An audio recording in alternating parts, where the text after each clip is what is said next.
Уран бичлэгийн эрдэм билег боловсрол төдийгүй хүний дотоод сэтгэлийн торгон мэдрэмжийг бичгийн зурлагаар илэрхийлж, утга агуулга, үгсийн хэмнэлээр бүтээл хүргэдэг биерийн урлаг юм а. Энэ уран бичлэгийг сурахад бол хамгийн гол чухал юм нь юу вэ гэхээр эхлээд монгол бичгээрээ сайхан алдаагүй сайхан бичдэг байх хэрэгтэй, маш сайхан зөв бичдэг байх хэрэгтэй. Гол шалгуур нь ингээд одоо энэ шалгуурыг давцсан хүн бол гоё сайхан бичих энэ чиглэл рүү ороход бол төхөмтэй байдаг.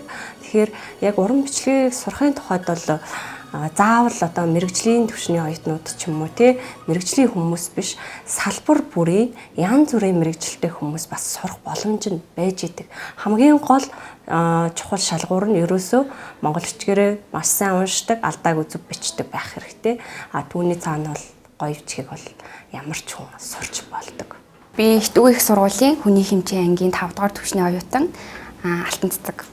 За тэгээд анх болохоор Монгол 10 жил байхдаа л монгол хэл бичгтээ маш сонирхолтой тийм хүүхэд байсан. Одоо яг 10 жилд бид нэр 6 дугаар ангиас эхлээ монгол бичиг орж эхэлсэн. Тэгээд тэгэл ингээл бичээл миний бичиг амар ингээл муухай санагдаал ингээл байдаг гэсэн. Тэгэл айгүй их бичдэг байсан юм аа. Тэгэл ингээл бичиг маань амар гоё болол эхлэнгүүт ингээл баярлал.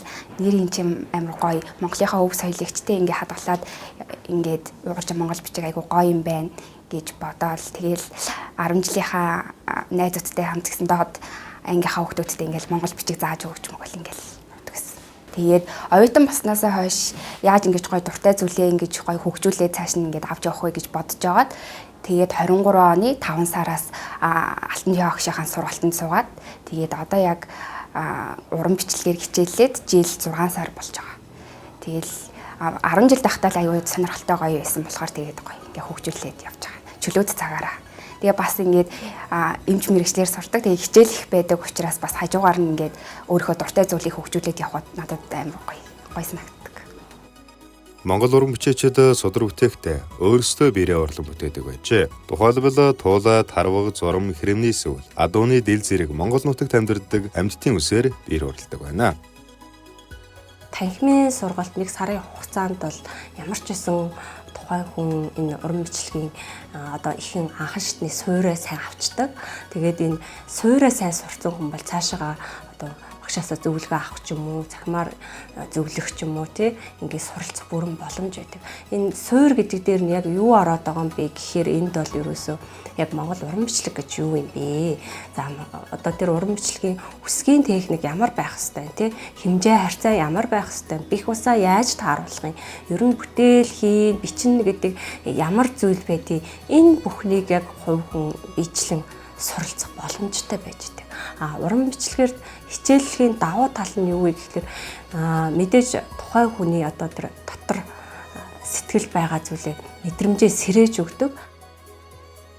Биерийн бичиг буюу каллиграфийн урлаг гэж илэрх тусам эрчимтэй хөгжиж байна. Түүнчлэн улсын хэмжээнд монгол бичгийг түгээн дэлгэрүүлэх зорилготой олон төрлийн тэмцээн уралдаанууд тогтмол зохион байгуулагддаг. Уран бичлэгийн чиглэлээр тэмцээн уралдаан гэх юм бол Монголын сайхан бичигт ингээд хүмүүн бичиг санаас зохион байгуулагддаг. Бүх насныхан 7 ангиллаар ингэж явуулдаг ийм сайхан уралдаан байдаг. Ноднон Монголын сайхан бичигтэн 2023 уралдаанд оролцсон. Хараахан байр эзэлж чадаагүй ч гэсэн тэндээс маш гоё туршлага ингээ хоримтлуулаад авсан. Тэгээд энэ жил болохоор Монголын сайхан бичигтэн 2024 одоо уралдаанаа бүтээлээ бэлдээд ингээ Монгол уран бичгийг ЮНЕСКОгийн яралтай хамгаалах шаардлагатай соёлын бие тусын жагсаалтанд 2013 онд бүртгэжээ. За тэгээд монгол бичиг ингээд уугаж монгол бичгээр ингээд бичгээд бараг ингээд гоё бясалгал болдог хгүй. Миний хувьд тэгээд ер нь ингээд Монголынхаа өв соёлыг ингээд хадгалж явж байгаа нь бас миний хувьд маш давуу талтай зүйл гэж бодож байгаа. Тэгээд бас ингээд дүү нартай ч юм найзуудтай хэлгээд өөрийнхөө чөлөөт цагийг гоё ингээд өнгөрүүлээд тэгээд Монголынхаа өв соёлыг ингээд хадгалж үлдэх тийм зүйл рүү ингээд гоё чиглээд яваарэ гэж хэлмээр байна. Биерээр бичиг хурлаг нь гоо сайхны боловсролыг хөгжүүлж өгдөг. Дорн дахны улс орнуудад уран бичлэг нь биер, бих, цаас ашиглан утга агуулга, үгсийн хэмнэлээр урлагийн бүтээл тойрогддог байна. Монгол бичиг бол монголчуудын өвөрмөц сэтгэлгээ, язгуур мөн чанар, түүх соёл, уламжлалыг тээж ирсэн оюунад үнэт өв соёл мөн билээ. үндэсний бичиг үсгээ сурч судлах, түгээн дэлгэрүүлэх, өвлөн уламжлуулах нь та бидний эх орондоо оруулж буй томоохон хувь нэмэр гэж боддог. Ийм учраас та бүхнийг бас монгол бичиг соёлоо сурч судлахыг уриалж байна. Монгол уран бүтээлчид эхний бичсэн мөрийн бихийг хатаагүй байхад дараагийн мөрийг бичиж дуусгах амьсгаа тохируулж нэг амьсгаагаар бичдэг байжээ. Уран бичлэгээр Бэрийн эрдэм суралцсан бичгийн эрдэмтэд нэг үсгийг 10,000 удаа бичиж байж сая сайн бичээж болдог гэлцдэг. Иймээс Бэрээр хичээнгүй сайхан бичгэд сэтгэл оюун, хичээл зүтгэл, төсвөр төвчээр нэн чухал юм а.